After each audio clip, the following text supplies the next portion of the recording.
I am CouchCoop, and sometimes it's nice to just take a break from it all. What is this all you talk of?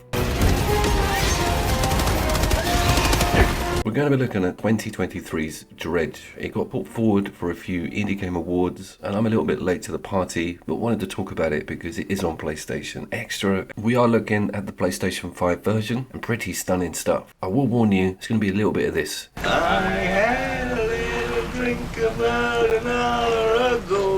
What is Dredge? Well, it's an indie game that won loads of awards in 20... He told us that. I'm talking about the game model. What's it all about? Is it good? Is it bad? It's interesting. Let's go with that. And I will be concluding at the end of the video.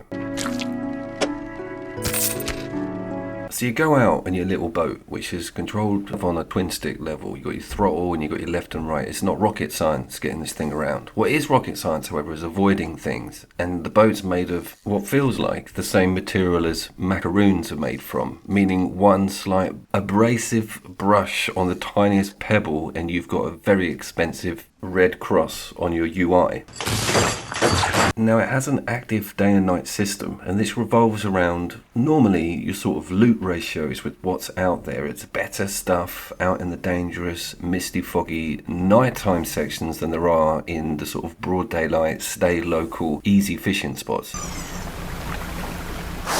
If you've played Wind Waker, you know exactly how this game feels, but there's a lot more complication on what you pull out of the ocean. There's also a Lovecraftian dread and darkness over everything. I'll get to that more later, but all of the NPCs, a lot of the storylines, there's not really a lot of bright lights and stars in this game. It's quite sober. I do like that as an atmosphere. It fits perfectly with you being this lonesome fisherman in an extremely strange land. Farewell and adieu to you fair Spanish ladies. I want to get to the game's namesake because this is far from Bass Hunter 3000. You don't get a rod when you purchase it. More to do with what's at the bottom of the sea, what you're pulling up. It's not just about fish. To upgrade the boat you need planks of wood, you need bits of cloth. So you're looking everywhere for shipwreck sites, not just schools of mutated flounder. And that brings me on to its loot mechanism, how it works with the different fish types. You can get rare breeds or variants, really freaky looking, strange Simpson style three-eyed fish, and it's all pointing to a bigger story. People are asking for particular fish breeds. It's some scary ass stuff. This game has got a really addictive cycle. Doing little quests, getting particular species for NPCs. At either harbour you have a choice and you can venture out to newer ones. The trouble is, if you get caught or lost and you're out there in the darkness, you can suffer damage to your ship from the crazy stuff that exists under the water at night time. And that's what that eye represents. That is sea madness, for want of a better expression, and too much exposure to it all will send you into the mouth. It's got deliberate popping. I've never seen that before with a video game, to be bold enough to whack an object right in front of you. But this is a combination of you not having a strong enough light and the fog kicking in and you generally hitting a physical object. You've also got the tally of the sea madness will make you hallucinate obstacles in front of you. I think that's a brilliant idea. You sort of play chicken with them, and again, the macaroon gets broken.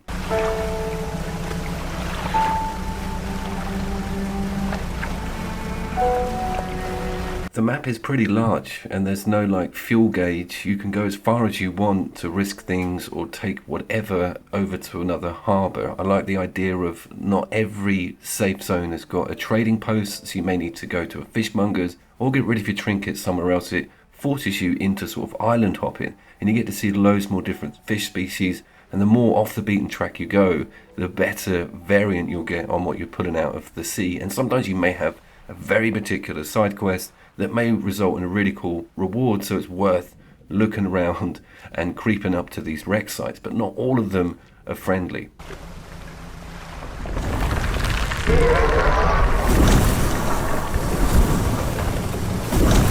I do want to talk about the sort of minigame attached to the dredging itself. It's got an excellent Resident Evil attaché style, move the fish around. Some of them are L-shaped, some are just awkward as hell, every single shark, but it's great jostling for space and using your brain to efficiently get some room.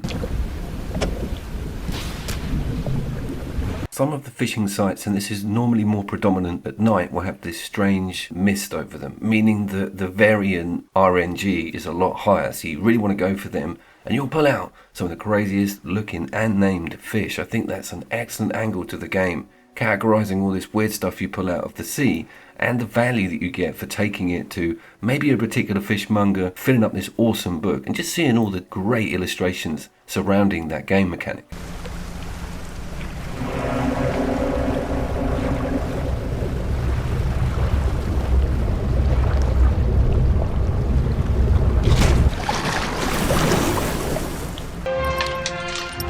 Does get really scary with the monsters. One of the earlier encounters is an anglerfish that has a top of it that looks similar to your own boat, and you think, oh, it's someone to trade with, but you're met with a massive set of neon pink jaws. It's pretty cool the way that they come up underneath and don't really give any warning. If you start staying out way too much at night, it will sometimes catch you going back to harbour like 100%. You'll get damaged by a tentacle that just comes out of the ocean prior to you just to get into safety. The tension's great, and if you've got a boat full of rare fish and you're coming way back from a long trip, it's nail biting stuff.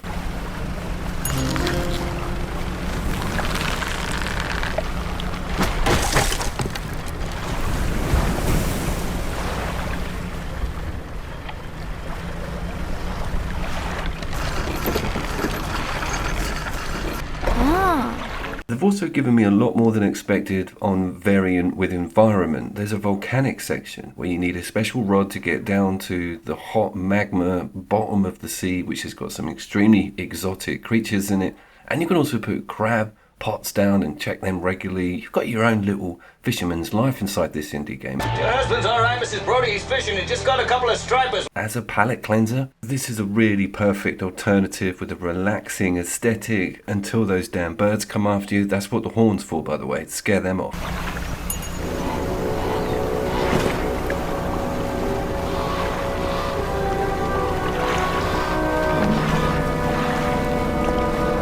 I've got my trawler net going, which is that thing coming out the back, which means if you run over lone fish, i.e. fish not in schools, you'll get them immediately whacked into a separate storage bank, and it's really important. The dragnet is the way forward. I happen to really like my little boat in Wind Waker, and I happen to really like this idea of collecting the fish, doing the missions for the towns, and increasing relationships, and even building new outposts, and just discovering everything there is to drag out of this awesome ocean.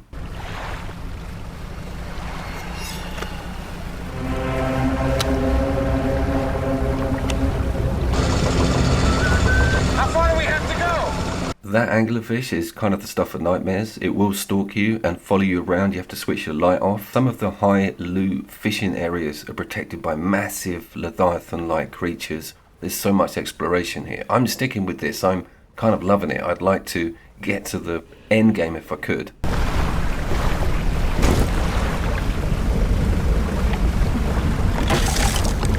I also have Cult of the Lamb in the sort of front of my brain for another indie that I want to get played and reviewed on the channel, and maybe Dave the Diver, give me some feedback on that.